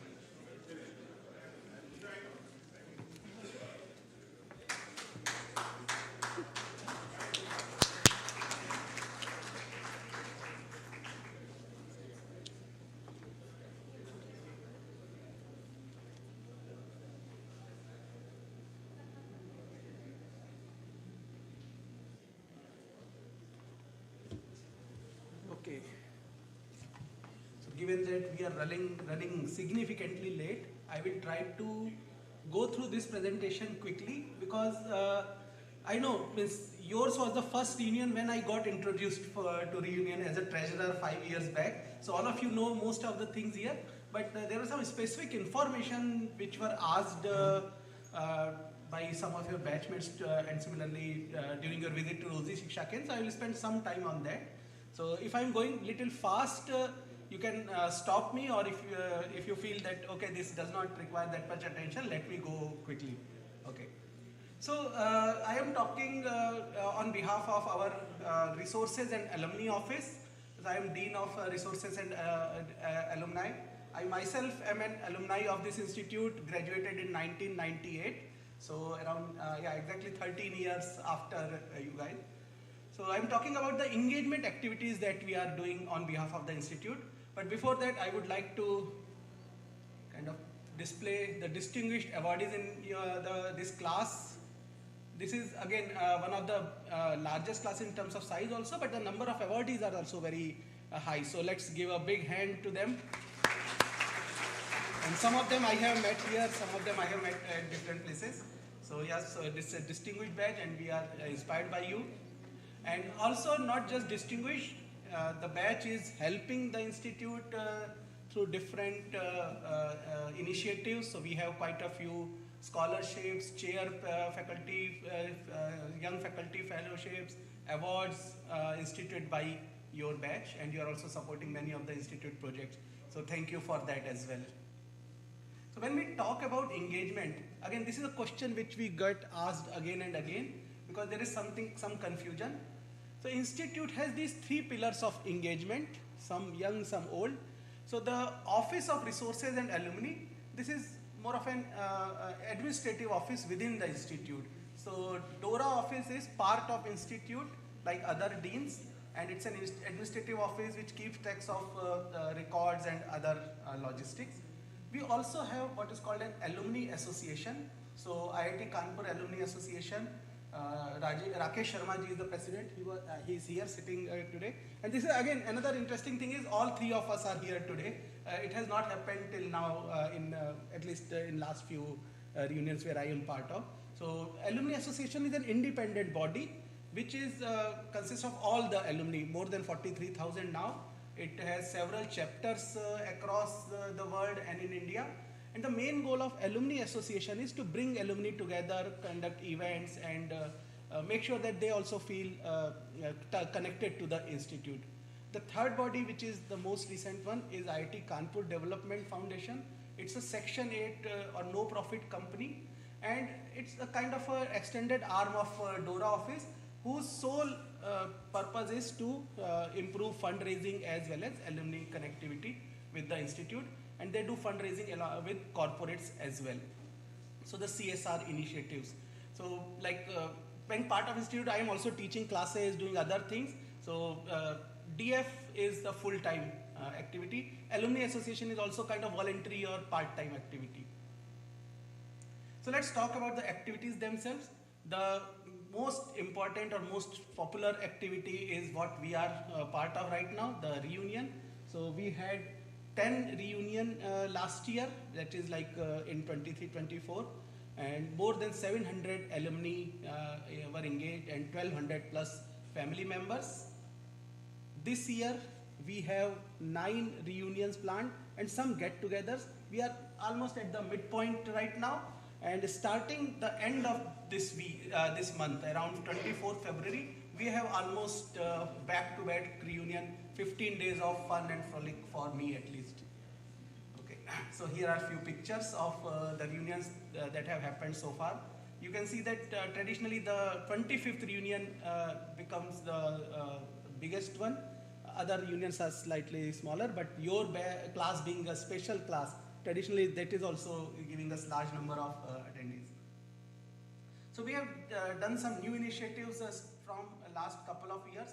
One of this is Distinguished Alumni Meet, where we have invited the distinguished award winners, various categories, young alumnus, distinguished alumnus, service awards and all. So we invite them and have a day-long conversation with them to decide on institute vision. So director talked about his vision for IITK. Some of those points actually emerged when we discussed it with these distinguished alumni, and based on their feedback, the plans are being revised and improved. So we have had 2 such meetings last year, one in India in August, another one in October, and again coincidentally the October one, the New York one, was hosted by Arvind Krishna. So he was very gracious in allowing us to conduct this meeting at his IBM office. So thanks again to your batch. So other than that, we have started an initiative called IIT Karwa nearly 2 years back. So last year we visited Singapore, USA, within USA, New York, Washington, Chicago, Seattle and San Francisco. And last year for the first time we started Karwa in India. So where we covered Mumbai, Bangalore and Delhi. So these Carva event give us opportunity to interact with different sets of alumni across batches who are staying in different places, and we are able to connect to more than 1,000 alumni during these Carva events, and added around 700, 800 alumni who are coming from reunion. So we are able to touch 1,500 plus alumni every year, which we want to also improve because the number is much bigger than that. So what is the goal of this alumni engagement? It is to promote giving back, culture of giving back, and this giving back need not be in terms of only money, because many times some people say, oh, only thing we ask is for money, but no, we are asking for time also. Okay, so giving back in terms of time, so we have initiated a program called Alma Connect, where alumni can come and discuss with the students. They can give them motivating lecture or talk about technical details of their job, or many times IAS or people who have gone into a totally different path in their career. They can also tell about how their career is different from what they learned, and how their learning is helping this different career. So we have had very successful sessions with IAS officers specifically. Okay, so in Alma Connect, one alumni talks to many students, but we have started last year something called Alumni Inspired Mentorship, AIM. Here we are looking for alumni to engage with few students on one-on-one basis, so maybe 4 or 5 students at a time. So this is done on a portal where alumni can register, students can register, and based on their preferences, we try to match alumni with a few students. So last year we have conducted around, we have engaged 40 alumni and around 450 students have engaged on AIM platform. On Alma Connect front, we have conducted 37 sessions. Some sessions were conducted by more than one alumni, so 40 alumni were engaged. But the number of students is around 2,000. And these sessions can be department specific, it can be club specific, or it can be for the whole institute. I think some of you gave us feedback that students requires to know about importance of writing better or communication. So these sessions can be an initiation point for that. In terms of resources, we are looking for your support, as you saw from director slides also, in various areas like research and innovation. You can support research grants or student entrepreneurship program, which is also a fairly new thing. Community welfare. So as you might know, there are several schools running in the campus for people from low or middle income people, not IIT Kanpur employees, but maids and security staff and other people.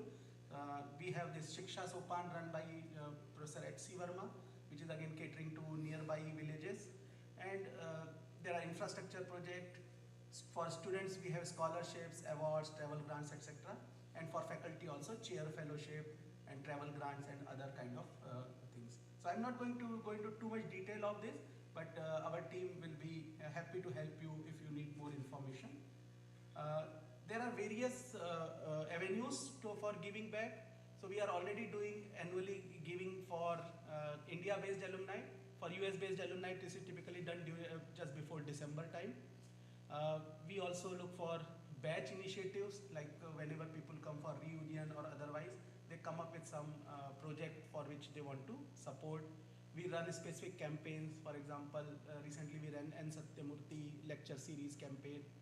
You can support certain departments. Institute counseling service, it is also becoming more and more important in the life of students, because we are seeing more cases of mental stress and mental health issues. So counseling service, even though it has grown since our days, it still requires much more growth. You can think about plant giving, where you can make IIT Kanpur a beneficiary in your stocks or other kind of financial instruments. You can support R&D facility. But I want to talk a little bit about magic, because this is again something came up in conversation yesterday, that we would like to engage certain alumni who are very high worth and give a lot of money, but we should engage on numbers. I mean, every alumni should feel connected to the institute. So that is why we have started monthly alumni giving to IIT Kanpur. So this is a campaign where we request people to donate a very small amount, but every month, like an SIP. And we have started it from the batches which are graduating. So 2024 batch, we started this. So even just after graduation, they can start with 100 rupees per month or maybe 1000 rupees per month. So the idea is that when you come to your 25th reunion, many people feel, oh, suddenly we are asking a lot of money from them. But if you start from first year itself, by the time your 25th reunion comes, you already have a sufficient amount of money deposited with IIT Kanpur, which can be used to fund some project that you like. Okay? And this can become part of their batch fund as well. So this magic also we will slowly spread to our other batches as well. So here are few initiatives that have been supported by batches in the past. We have IIT Kanpur Museum, which is under progress. Gym upgrade 1970 class, so the gym just behind Hall 1 has been upgraded. Some of the infrastructure projects, this waterfront project, the waterfront in front of library. Some money has been given by 94 batch for counseling service. And again, for tinkering kind of thing, we have the support for maker space lab, where students are given facilities and they can do whatever project they want to do. So they have lathe machines, some other advanced equipment which they can use to create projects. So all these kind of initiatives have been supported by different batches. So for CSR, we are engaging with corporates. So we are partnering with large number of corporates who are giving us CSR funding to develop hospital, school and other infrastructural facilities, in addition to certain scholarships also. So we have a large number of people here. To streamline this activity, we have started what is called Samanvay. So this is a IIT Kanpur Industry Academia conference kind of thing, where we invited corporates to come to IIT Kanpur and we requested departments to showcase their research. So the first Samanvay happened in November 2024, where we had participation from 50 corporates, and departments also put up more than 50 stalls to showcase their research. And this is important because many people still don't know that what all different areas in which IIT Kanpur is doing research. Okay, when some company visits us, they are very much surprised to see, oh, we have an airstrip on our campus, or we do have a bioscience department. What is the bioscience department doing in engineering institute? So we get this kind of feedback. So Samanvay is an attempt to make sure that we showcase most of our strengths in one shot. And not only it will help us for getting CSR activities, but in some sense we are also helping our R&D initiatives. Dean R&D office also participated in it. So we are also getting traction for a lot of research-based projects through this event. So when we come to donations, it is very important that we inform how this money is being spent, what is the progress. So we have started this donor reporting. So now we regularly submit reports to donors, whether they are corporates or individual donors. So these fundraising reports are shared with batches. So whenever batches do some pledge for certain projects, we regularly share how much percentage has been received and what is remaining, what are the target. So these reports are shared with the batch coordinators, which then forward it to their remaining people. For every project or program that has been supported by donors, we send them detailed project report about the progress, and we also provide financial utilization certificates that how this money has been spent. So these generally these reports are sent yearly, but based on a specific demand, we can also do it quarterly or half yearly. For donors who have set up some awards or scholarship, we are conducting what we call IIT Converge, where we bring together donor and receiver at one platform. It could be online meeting or a physical meeting. So typically with convocation awards, we try to do physical meeting of the award winner with the person who has set up the award. And these are very, very useful meetings because donor sees how his or her money is being used, and also the receiver, the person who has got benefited, understand why this donor set up this award, There might be some interesting stories the donor shares about their background and which motivates the receiver to hopefully set up similar award in the coming years. So we have found some very good feedback. We have got very good feedback for such meetings. So the next few slides, these are created specifically for the batches. In fact, they have been set up in last one day, so I have not gone over them very in much detail. So if there is some problem in rendering or fonts, just forgive me. We'll improve these slides going forward. So what happens when we receive money in DORA account? So whenever you donate, the money always comes to either IIT Kanpur account, which is set up in here, or US donors send it to IIT Foundation. Okay, so it does not go anywhere else. These are the two places where the money is received.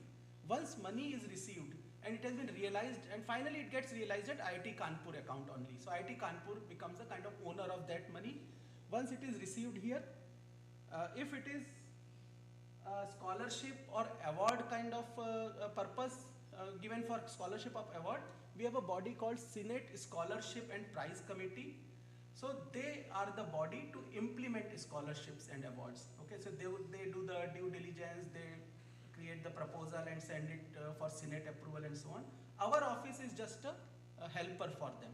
Okay, so DORA cannot decide how these scholarships are disseminated, but donor gives us certain guidelines. Based on those guidelines, SSPC implements scholarships and awards. Similarly, if these awards are for faculty chairs or fellowships, the Dean of Faculty Affairs is the authorized body who will do due diligence, who will go through the conditions set forth by the donor and accordingly set up the award. So what I want to say is that DORA office is more of a postman in these cases. We just take the money and give it to these offices to set up the award. But at the same time, because these reporting is very, very important, our office, along with the help of DF team, creates all the impact reports. Nowadays, we also do these video-based bites from the receivers or winners of the awards, and also financial reporting. It is done by DORA and DF team. If you are supporting some project, then money again comes to DORA office, but once again, depending on the target project or program, it goes to different offices. So if it is a research project, there is a Dean of Research and Development whose office manages the funding. So there is a PI who is actual implementation body, and there is a R&D office which does all the administrative tasks associated with the project. So the research project goes to PI. Generally, with every project, there are these project review committees who go through the project descriptions, its execution, and try to review it regularly. And finally, again, this our office only does the project report generation and sharing it back with the donors. Okay, so they keep track of whether things are going forward or not.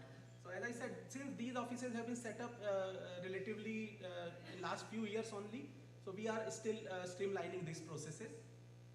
Similarly, if you are giving money for an infrastructure project, the Dean of Infrastructure and Planning becomes the owner of these projects, and their office do the actual execution. Our office once again keeps track of progress and creates reports and share it back with the donor.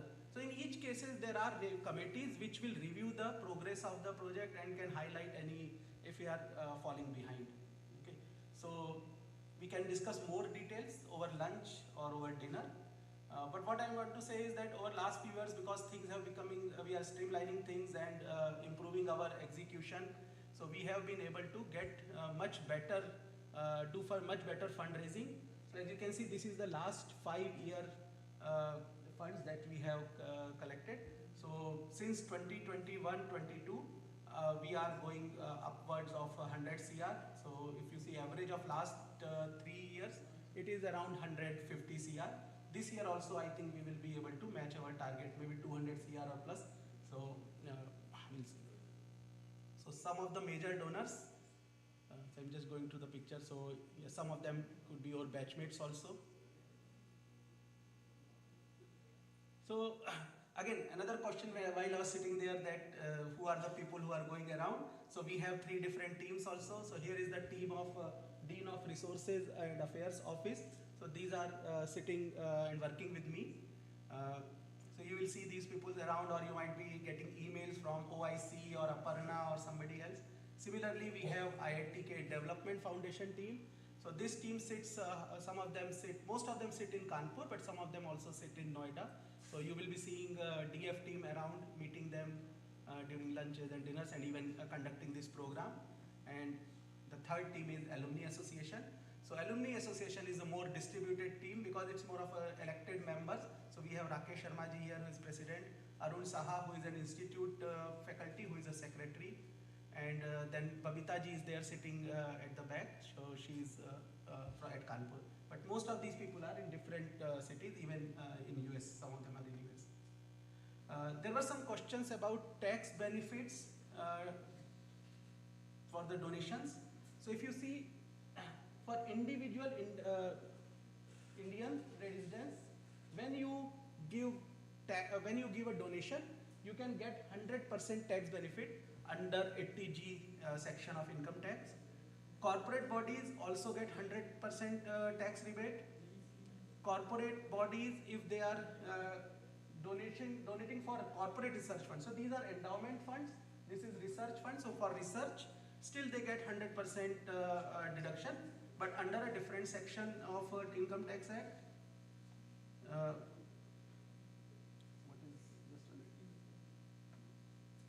Okay, so yeah, there is some minor thing, there's scientific research, stated objective. As I said, these are quite new things. But most of the time you can claim 100% tax rebate within India if you are donating to IIT Kanpur. However, please note that under new tax regime, this will change. Okay, this has changed. So yeah, some of these advantages may not be available, but in old tax regime, all of these are 100% tax deductible. If you look at other countries, so within India, we have many different ways in which you can donate to the institute. However, if you are donating using mutual funds or stocks, then the donation is not tax deductible. In case of US also, you can donate through credit cards, you can donate through your IRA account, you can gift stocks, and then in most of the cases there is this company matching donation. Most companies, they have this corporate matching program through which you can almost double your donation, and you can also do planned giving or through funds. Recently we have also been able to get through some third party companies who specialize in donations, tax benefit in other countries like UK, Canada and Australia. Again, the tax laws are very specific in some cases, but we cannot say we get 100% tax benefit, but certain tax benefits are available in these countries also. So UK, we are able to get donations through a charity name called PRISM. Similarly, in Canada and Australia, we are collaborating with MyRiad Australia and MyRiad Australia and MyRiad Canada for donation. So if you donate through these agencies, you are eligible for tax benefits within those countries. So, but there are, I was told that it's not like India that 100%, 0 or 100%. They have some kind of based on location, based on your profile, based on what purpose you are donating, you can get into different tax brackets, tax saving brackets. Okay. So here is a slide about AIM. So as I said, we have this alumni inspired mentorship program where if you are interested, you can mentor a few students. So if you are interested, please scan this QR code and register yourself on the portal. Same QR code is available. Have we kept today? I don't know, but it's also available outside as well. So you can join in. And I will end this with a short presentation about online rural education initiative. And I will request Rita ji to join me because I don't know if I can present it completely or not. But so this has come from Rita ji from Ranjit Singh Rozi Shiksha Kendra. So this Rozi Shiksha Kendra is an initiative which is working to improve livelihoods of all these villages nearby or in general, skill development program for these villagers. So you want to present or should I present? Please. Okay. So this Rosi Shiksha Kendra, it's a volunteer-based activity. And then they conduct online sessions for students of different classes, primary school typically. Okay, and they are running these classes that they are covering the curriculum which is based on NCERT curriculum in India, and they are partnering with the government of Uttar Pradesh, through which there are many schools where these schools they use the services of Ranjit Singh Rosi Shiksha Kendra. The classes are conducted from IIT Kanpur online, and the students of these schools attend it from their own place. So this is an open source and a scalable model, I think, because the infrastructure requirement is very minimal. So they are able to do it with, I think, one television or screen and with some microphone and very limited infrastructure. So, yeah, please, Okay. if it will be better, yes. Okay. So you had already seen the online interactive class yesterday. So that's one mode in which we can scale up. The other is we are launching a YouTube channel because we are teaching on that smart panel. So all the video recordings are there which are getting edited, and this month we are doing the YouTube channel launch. So this offer will be made to the rural schools that they can choose to use the recordings, and we can hold tutorial classes for them. So small tutorial classes. The lab experiment, some of you I think saw yesterday. So this is a lab in a box concept in which while we are doing the experiment here, kit is given to the schools, so that, and these are low cost kits, so that the kids can do it easily. And so it comes with very good documentation. This is developed with Professor S.C. Verma. It has good documentation and also small clips that the kids and the teachers can see and do it themselves. You have enjoyed the astronomy session. So with the same group, Department of Space, we are going to launch astronomy and science clubs in the government school. Agastya International Foundation is, which has done a lot of work in southern states of India to promote science. Now they have come to IIT Kanpur, and with RSK, we are going to do programs for gifted children. So this summer we have a 6-month residential program going for them.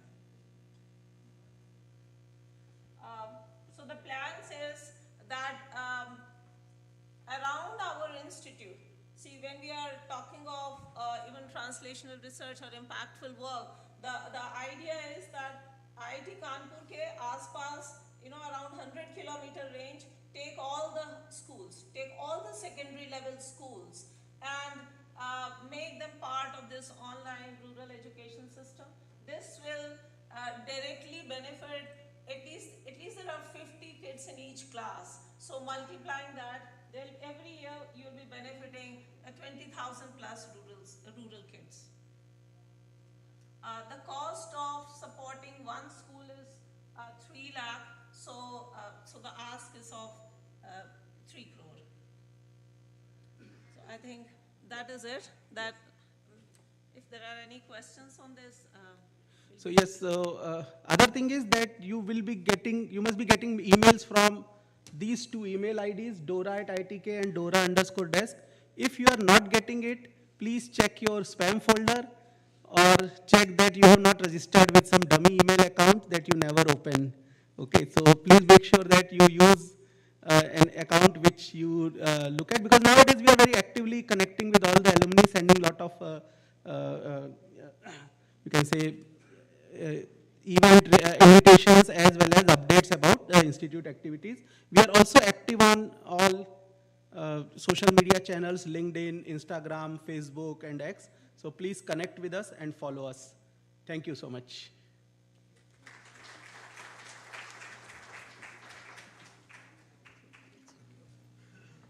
Thank you, sir, for delivering such an insightful presentation. May I now request our batch coordinator, class of 1985, Mr. Randeep Basi, to please come forward and share a few words.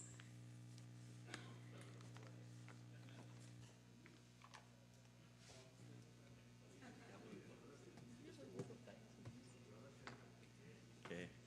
I would just conclude with a vote of thanks.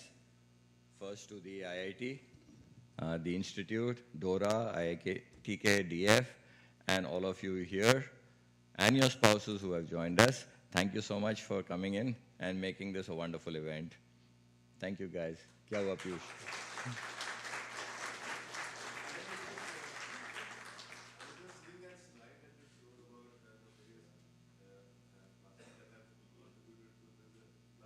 Oh, I'm not here to answer that, buddy.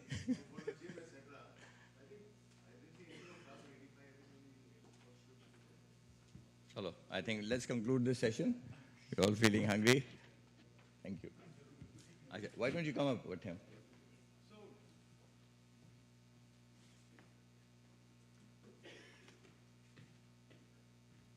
You know, as the director mentioned here, right, the institute needs this, help, right? That's what he was saying in the short term. So we try to look at all the stuff, what you're saying, Piyush, you know, I mean, trying to see how to best do this. So you guys, I just request you guys to be patient in the sense that the processes are not mature and the expectations, what some of us are used to, are not going to be met yet. But, you know, let's look beyond that. We know what the structural thing is. There is a thing which you saw the number which the director put 2 lakhs in 3 years.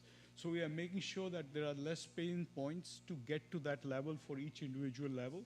And it may not be ready today, like Gopal Gupta already found it going to a wrong link place and all that stuff. So hopefully we'll solve all that stuff. I just expect your patience. You know, I'm the first guy who turns off whenever you have this kind of problems, but we're trying to work through to reduce the friction and the pain points. And the institute needs, and the numbers we have, you know, and just to tell you that in 2009, some of you came here, we raised some money. Whoever participated in that time will realize that it went into a black hole. We never knew what happened to anything. Right? In fact, I had a call from Randeep Bhasin after a while where I had contributed a certain part and the other part I wanted my father to do, so I needed some days. And he called me, no, don't put because there was nothing there. So we have this legacy problem which they seem to have solved in many ways. There's a governance model, there's a reporting model, and then they sent us the 2009 contribution model, right? So from 2020 onwards, we have every year reports.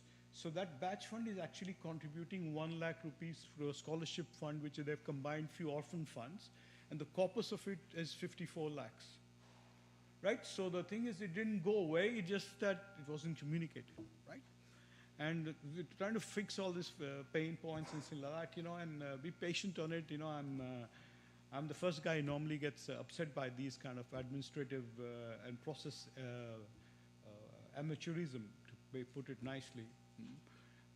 But you know, we're trying to work through it. Like Gopal Gupta just went to that link which I sent. He says it shows he tried to do something. Even now it goes to 1980 batch, right? So that we have all this stuff which is sad to say.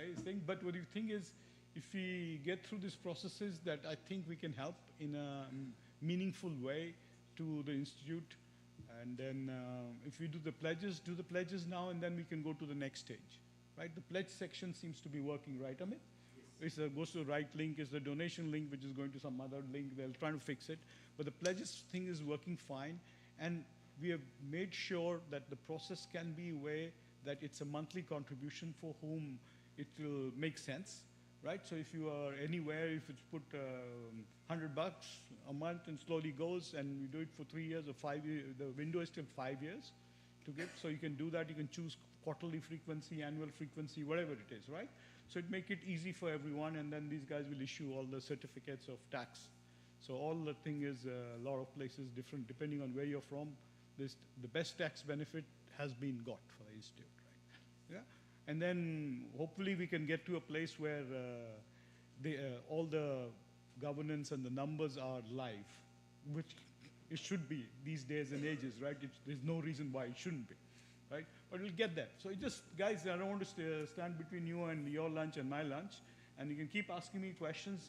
I know we've gone through, Amit has basically carried the whole load. He's not talking about it. But he's done the most of the work on this process. But just let's be patient a little bit, right, guys? And do the pledge part, and then we'll fix all these for a lot of us, it's really frustrating, but you know, guys, we know patience is a call of the day in this part of the world anyway.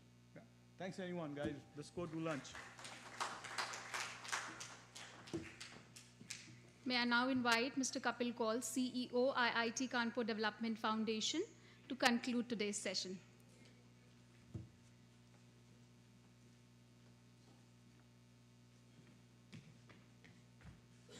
So, good afternoon, everyone. And I'm usually the guy who asks for money, and I have to wait till the end. I know this has been a long session, and I'm the only guy between you and your lunch. So I will make the ask. The only thing is, just pledge. There are minor hiccups. We'll get those fixed up. We've come a long way. One assurance is you give money to IIT Kanpur, it will stay here. It may not have been it may not have been communicated to you. Vatham highlighted that, and we are getting these things fixed. A lot of it has been fixed. I think we're beyond being amateurs anymore, and we can't say that we're amateurs. That's not an excuse for us. We'll get that thing taken care of immediately. Coming back, it's my honor and privilege to offer the vote of thanks for this ceremony. It's been a great time having your batch on campus. Tremendous energy with lots of fun, all of you. I'll begin by thanking our director who came in and gave a very detailed presentation on his vision and the direction he wants to take the institute in.